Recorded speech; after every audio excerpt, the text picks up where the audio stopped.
আগামী ফেব্রুয়ারি মার্চে মাঠে গড়াতে যাচ্ছে চ্যাম্পিয়ন্স ট্রফির পরবর্তী আসর। হাতে সময় খুব কম, কিন্তু ভারত হোস্ট পাকিস্তানে গিয়ে খেলতে অস্বীকৃতি জানানোয় ঘটেছে যত বিপত্তি। ট্রফি ট্যুর শুরু হয়েছে, কিন্তু এখনো জটিলতা কাটেনি হোস্ট নিয়ে। ভারতীয় গণমাধ্যম কখনো খবর দিচ্ছে টুর্নামেন্ট হবে হাইব্রিড মডেলে, আবার পরক্ষণে পাকিস্তানি মিডিয়া অস্বীকার করছে সেই তথ্য।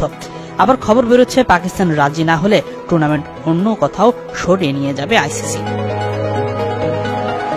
তবে এইসব জল্পনা কল্পনার অবসান ঘটতে যাচ্ছে। আনন্দবাজার বলছে, শুক্রবার আইসিসি চ্যাম্পিয়ন্স ট্রফি নিয়ে চূড়ান্ত সিদ্ধান্ত নিতে বৈঠকে বসছে আইসিসি।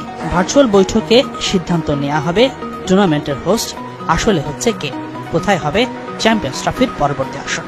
ভারতীয় গণমাধ্যম বলছে, বৈঠকের মূল এজেন্ডা পাকিস্তানকে হাইব্রিড মডেলে রাজি করানো, কারণ ভারত পাকিস্তান সফরে যাবে না সেটা চূড়ান্ত।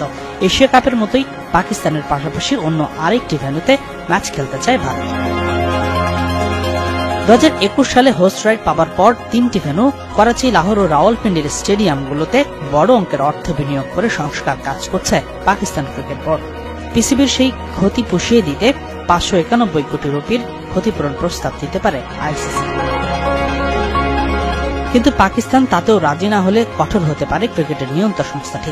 আনন্দবাজার বলছে, সেক্ষেত্রে নতুন কোন দেশে পুরো টুর্নামেন্ট সরিয়ে নেওয়ার কথা ভাবতে পারে আইসিসি।